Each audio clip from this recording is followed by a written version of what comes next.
అసలు నాటుకోడి పులుసుకి, కర్రీకి తేడా ఏంటి? నాటుకోడి పులుసంటే చింతపండేస్తారా? చింతపండేస్తే బావుంటుందా?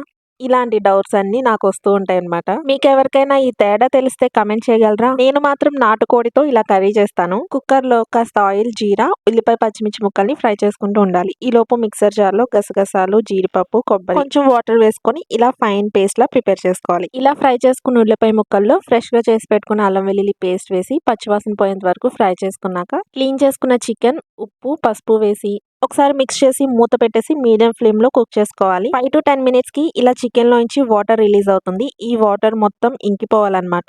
ఇప్పుడు ఇందులోకి స్పైసీకి తగ్గట్టు కారం, గరం మసాలా, ప్రిపేర్ చేసుకున్న మసాలా పేస్ట్ వేసుకొని 2 మినిట్స్ అలా ఫ్రై చేసుకున్నాక ముక్కలు మునిగేంత వాటర్, కొద్దిగా కొత్తిమీర వేసుకొని మూత పెట్టేసి మీడియం ఫ్లేమ్‌లో 10 విజిల్స్ అయినా రానివ్వాలి. ప్రెషర్ అంతా పోయాక మూత తీసి దించే ముందు కొంచెం గరం మసాలా, కొత్తిమీర వేసుకొని ఒక 2 మినిట్స్ కుక్ చేసుకున్నాక సర్వ్ చేసుకోవడమే. Do subscribe for more.